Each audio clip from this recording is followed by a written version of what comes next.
tinantana ni Congressman Marcoleta etong si Attorney Enzo. Alam niyo, ito linawin ko lang mga kababayan Baka sabihin ng mga DD-shit, idol natin si Attorney Enzo. Baka sabihin ng mga DD-shit, ipinagtatanggol natin si Attorney Enzo. Hindi.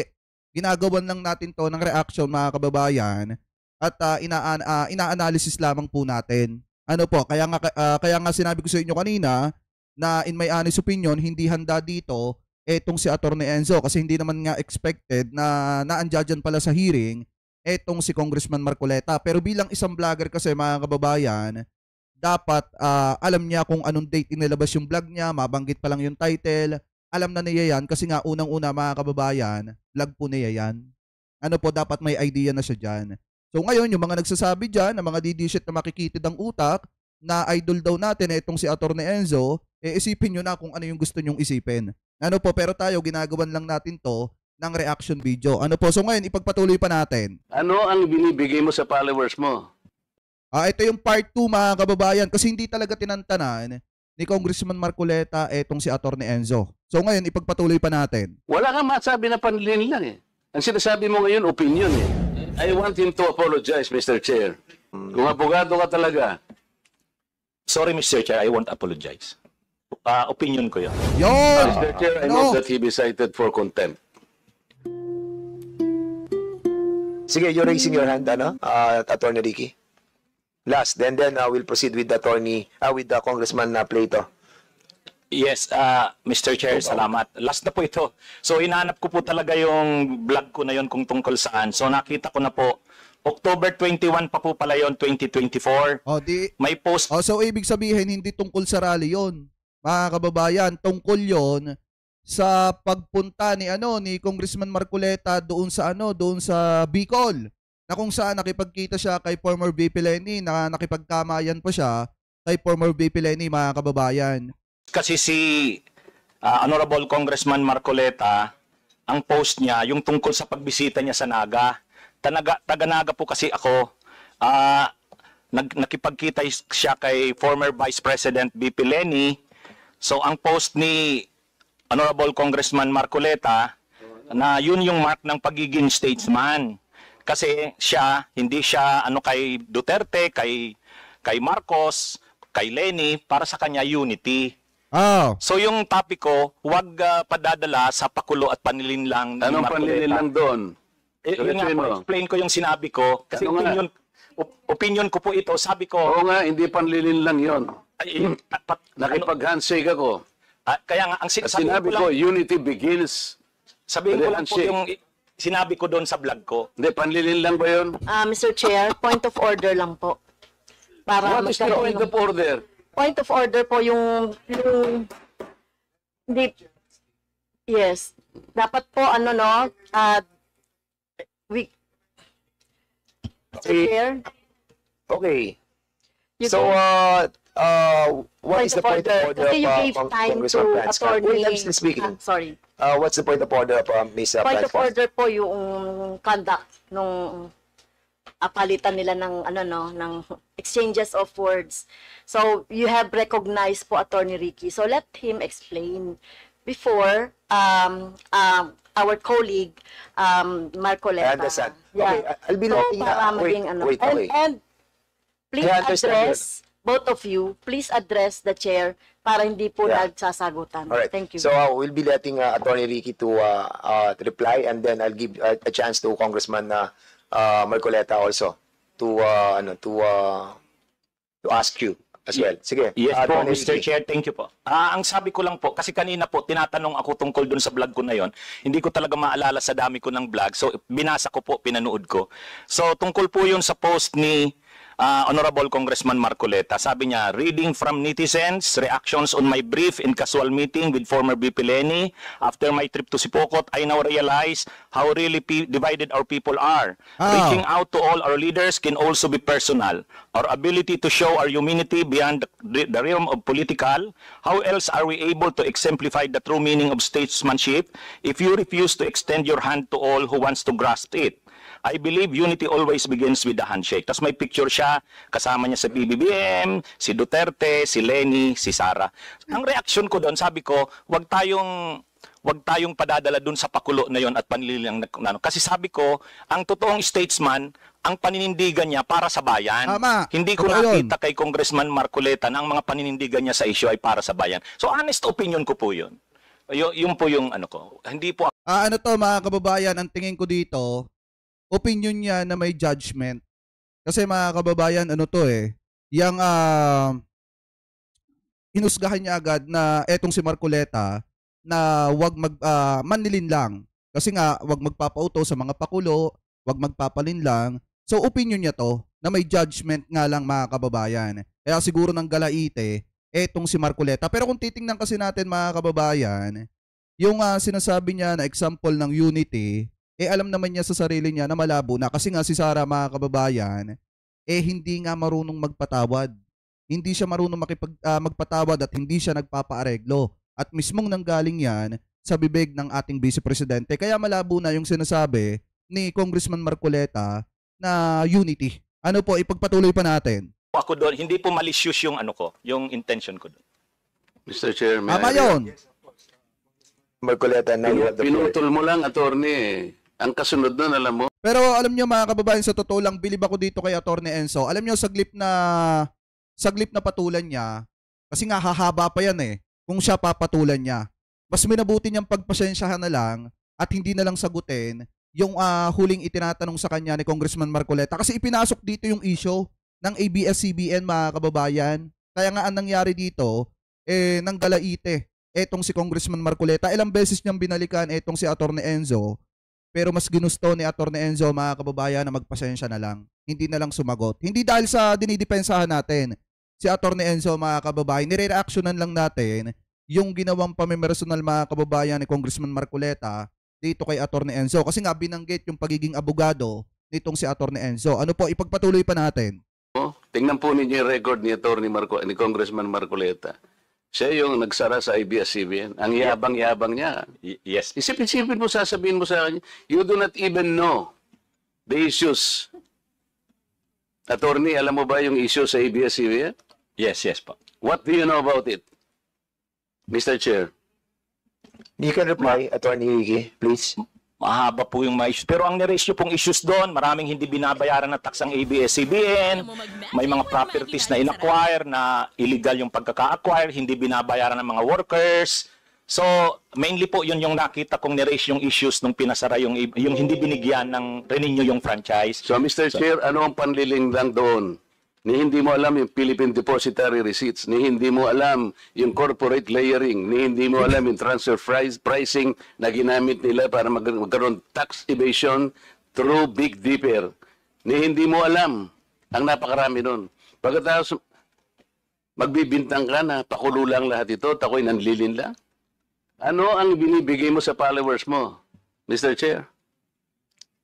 Wala kang masabi na panlilin lang Ang sinasabi mo ngayon, opinion Pwede kang humabyo ng opinion, attorney kung talagang attorney ka. Pero wag kang mag-chat na ako'y nanlin lang ng mamamayang Pilipino. You want to reply, Attorney Ricky? Yes, Mr. Chair. Ayun, Okay, yun go po ahead. yung, kaya ko po sinasabi na yung ako naninindigan na yung vlogging ko, hindi po fake news kasi opinion ko po yun. Tama yon. Basta mo na lang sasabihin, Mr. Chair, na Baka naman kasi ang pinagbasihan lang ni Congressman Marcoleta mga kababayan yung title ng vlog. Kasi minsan kasi mga kababayan may mga title kasi na akala nyo masama yung nilalaman. Kasi nga pag nakita nyo yung title, minsan marami sa mga kababayan Pilipino natin na nagbabase lang doon sa title. Pag nakita nilang ganito, magko-comment na ng kung ano-ano mga kababayan, akala nila tinira talaga sila doon sa mismong video. Pero mga kababayan, may iba naman na hindi na pinapanood yung video, talagang doon lang tumitingin sa title. Baka naman ganun ang ginawa ni Congressman Marcoleta. Kaya pilit niyang ipinapasok itong sinasabi ni Atty. Enzo daw na wag magpapauto sa mga pakulo nitong si Congressman Marcoleta at wag magpapalinlang. Mga kababayan, so baka nagbase lang siya doon sa title ng vlog. Hindi niya pinanood siguro. Ano po, ipagpatuloy pa natin. opinion mo yun, pero chinarge mo ako na manlilin lang. Hindi ka ba magsasabi ng facts mo kung paano ako nanlin lang ng Pilipino? Abogado ka, di ba? Mr. Chair, abogado daw ito eh. Attorney, you want to Kasi mga kababayan, ito napakadaling sagutin ito kung tutusin. Kasi humihingi lang siya ng isang fax. Mga kababayan, humihingi lang siya ng isang fax para mapatunayan na siya ay nandin lang. Kung ipapasok dito yung sarali, dun pa lang mga kababayan, tapos na itong isyong ito. Baka siguro tinigilan na ni Congressman Marcoleta etong si Atty. Enzo. Kung nagbigay lang siya ng isang halimbawa ng pandilin lang na sinabi ni Congressman Marcoleta. Dun sa rally mga kababayan, dun pa lang masisilip nyo, dun sa peace rally ng INC, makikita nyo yung sinabi niya doon, ibang sinabi niya doon about Quadcom, may panlilin lang na doon. Mga kababayan, ano po, ipagpatuloy pa natin. answer back? Again, Your Honor, yun na rin yung sinasabi kong concepts natin na ang mga public officials, talagang open sila na punahin, i-criticize. Medyo masakit minsan, pero yan yung pagkakaiba ng public official sa private citizen. Mr. Chair, hindi siya nagkikriticize eh. Sabi ko nga, binigyan kita ng halimbawa doon sa isang babaeng vlogger na sinabi niyang tanga ako at ikinahihiya ako ng lahat ng mga members ng INC. Pinatawad ko na siya ron eh. Masakit yun pero Bakit po ba kasi may Alicia tinanga si Congressman Marcoleta? Alam mo namang walang gamot doon. Kita niyo mga kababayan, hindi mawala sa isipan ni Congressman Marcoleta ang sinabi ni Mima Alicia. Ano pa ipagpatuloy pa natin? dahil meron siyang nakitang ganun. Pero ikaw sinabi mo eh, nanlin lang ako eh. Ngayon ang sinasabi mo, may opinion ka, nanlin lang. Wala kang masabi ngayon kung ano-anong ginawa ko para manlin lang ako ng Pilipino. Hindi ka abogado eh. Hindi opinion ito. Mr. Chair? Yes, sige. Okay na po siguro. Kasi marami pa sigurong pag-usapan. Ikaw ang manlin lang. Okay. Thank you so much to both of you. We exhausted that issue and we let the both parties to say their piece. And that's the spirit of this committee, para maging balanse po tayo and fair. I want him to apologize. Eto mga kababayan, magiging aral to sa iba sa mga kasamahan nating vlogger na dapat be alert. Dapat laging alerto. Kasi mga kababayan, hindi sa lahat ng bagay kasi hindi ka mabibigla. Kasi tulad nito nangyari kay Atty. Enzo, nabigla siya dito ni Congressman Marcoleta. Kaya sinasabi nung iba, mga taga-suporta ni Congressman Marcoleta, sunog daw dito itong si Atty. Enzo. Kung titingnan nga natin mga kababayan, talagang hindi nga handa si Atty. Enzo dito. To be fair, hindi talaga siya handa.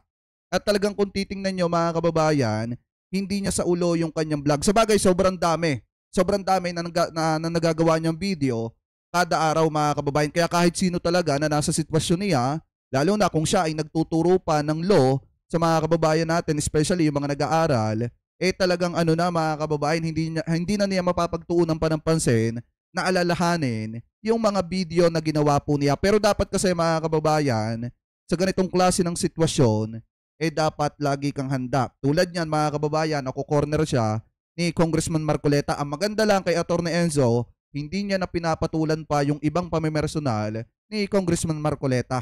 To be fair, mga kababayan ipagpatuloy pa natin. Mr. Chair. Hindi. Kung abogado ka talaga. Yan. Di ba? Sorry, Mr. Chair, I Pamimersonal. won't apologize. Opinion ko yon. With that, we'll dwell to the next issue, no. Na muna tayo sa interpellation. Balikan na lang natin mamaya issue yan.